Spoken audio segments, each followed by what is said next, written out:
Seguimos dialogando con el doctor José Mendívil. En la página 57 de su libro usted dice lo siguiente: hablar de política quizás carezca de sentido y utilidad para nosotros los peruanos. Entonces, según usted, es una imposibilidad, ¿no? Lo que Basadre llamaba la promesa de la vida peruana. Sí, en parte sí, si es que no sabemos tomar las decisiones que creo que deberíamos tomar. Por ejemplo, ¿no? Yo no entiendo, con más de 3.000 distritos, no hacemos cosas que podrían mejorar el gasto del Estado para ver desarrollo, cambios urbanos, rurales, ¿no? Y seguimos con los mismos problemas de siempre, ¿no? Malversación, corrupción, etcétera. Cuando, por ejemplo, en el libro propongo de que eso se podría resolver si es que les encargamos la gestión de los municipios distritales de manera progresiva a gerentes del desarrollo local. Sánchez, doctor, cuando se discutió el proyecto de regionalización y descentralización en los años 80 en el primer gobierno de García, Luis Alberto Sánchez, ante la creación de más de 13 regiones, Sánchez propuso de que empecemos, en el Congreso, en el Senado, propuso que empecemos por una sola región piloto. Y el argumento básico fue el siguiente: probemos ahí la ley y probemos ahí recursos humanos, formemos recursos humanos para tener regiones viables.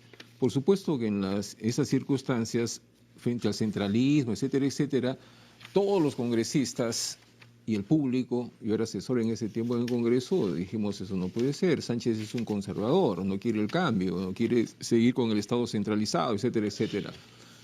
Pero si le hubiésemos hecho caso a Sánchez, quizás no tendríamos los problemas que tenemos actualmente con la regionalización y centralización, ¿no es cierto? Tenemos un gobernador, antes eran presidentes regionales por cada departamento, eso es imposible, eso no tiene sentido. Es decir, la política ahí muestra que no tiene eficiencia, porque la política sigue siendo básicamente en nuestro país ideológica y no es una política por resultados, por eficiencia, ¿no? Deberíamos pensar en este tiempo, sobre todo. No estamos en mediados del siglo pasado, en el cual los proyectos políticos eran importantes, ¿no?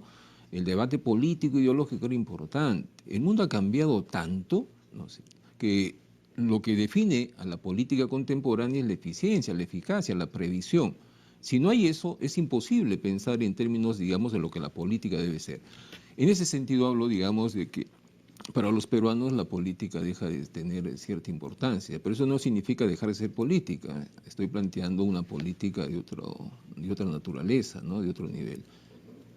Y yo recuerdo que en una entrevista que le hace Félix del Valle a don Manuel González Prada, le pregunta si alguna vez le ofrecieron ser candidato a la presidencia de la República.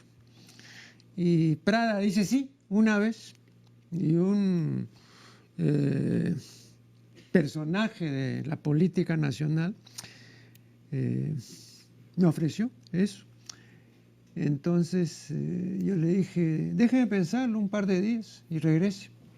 Regresó y le dije, vea, yo aceptaría con la siguiente condición. Aquí tengo una lista de 8 o 10 personajes políticos, 10 personajes de nuestra politiquería nacional, a los que hay que primero fusilar. De modo que, si usted acepta esto, entonces me fusila a estos señores, que acá está la lista, y entonces luego sí, yo me lanzo, pues como... Bueno, dice que el hombre pues se horrorizó, ¿no? Pero creo que don Manuel había pues entendido que quizá este radicalismo, que era también muy propio de él, ¿no? Era la única vía, ¿no? Y que la otra vía, ¿no? De las conversaciones y las reuniones y los conciliábulos no era muy fructífera o no podía hacerlo, ¿no? Con esto quiero manifestarles, ¿no? Que a veces estas decisiones bruscas y definitivas son realmente las que conducen a buen puerto, ¿no? Del famoso dictador argentino Rosas, ¿no? Se decía lo mismo, ¿no? Cuando a Rosas le decían, oiga, en tal parte, ¿no? Han cometido este crimen, o este de acá se ha robado el ganado, y todo, iban y todo, lo prendían y todo, y él mismo llevaba al delincuente a la cárcel, y delante de todos los circunstantes, que era el pueblo reunido, él mismo lo metía en la cárcel, sin juicio ni nada adentro. Eso entendía el pueblo. La inmediatez, la rapidez, ¿no? La contundencia del trámite, ¿no?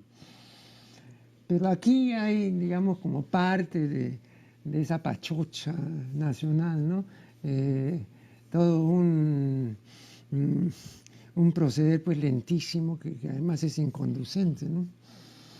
Y además siempre digamos, manipulando a lo que llamamos masas en general, ¿no? Que es el pueblo en realidad, ¿no?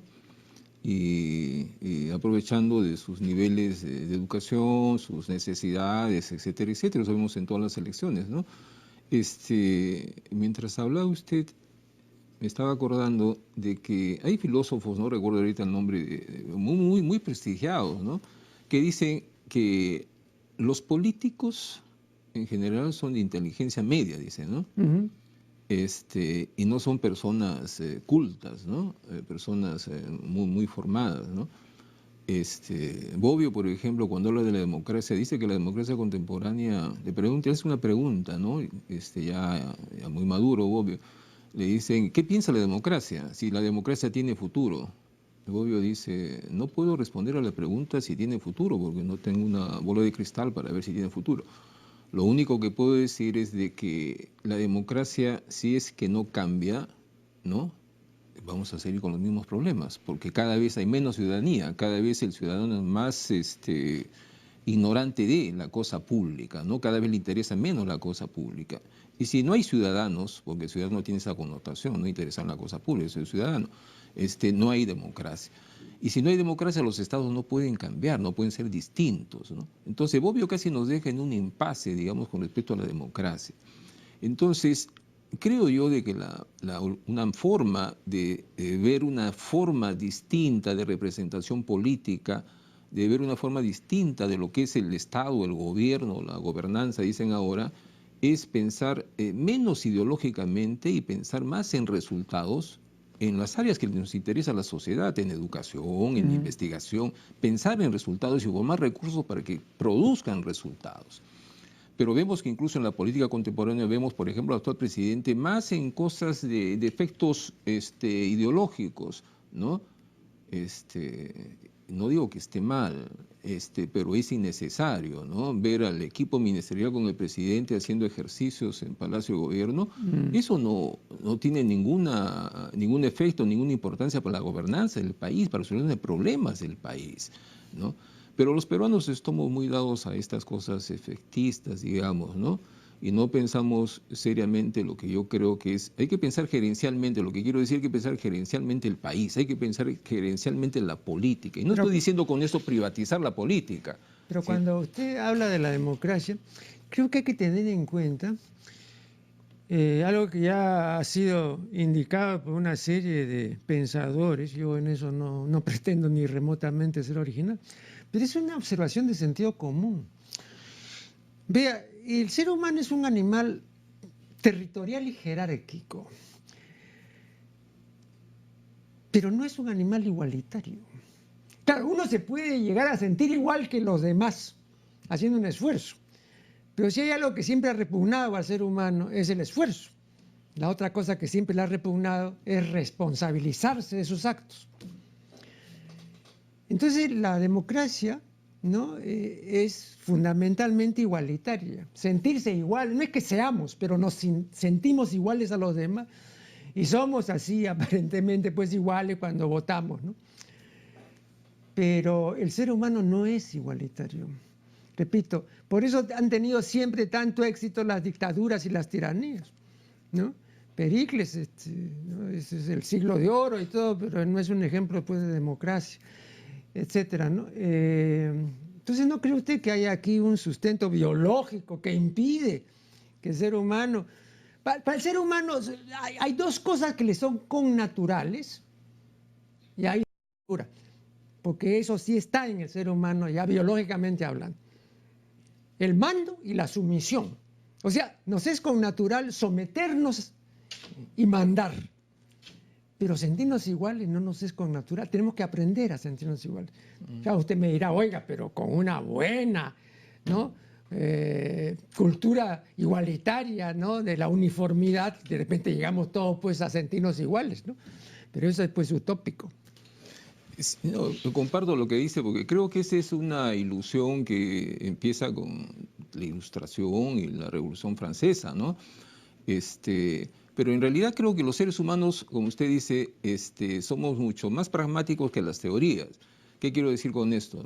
Que bastaría que para los seres humanos, cualquiera sea su nivel, digamos, social, económico, bastaría, ¿no es cierto?, que las instituciones contemporáneas o la sociedad en que vive, en el caso de la justicia, esa justicia sea justicia para todos, ¿no? Y no haya diferencias. Y eso no significa igualdad, sino la aplicación del derecho y la ley para los delitos, faltas, igual para todos. La ley se aplica.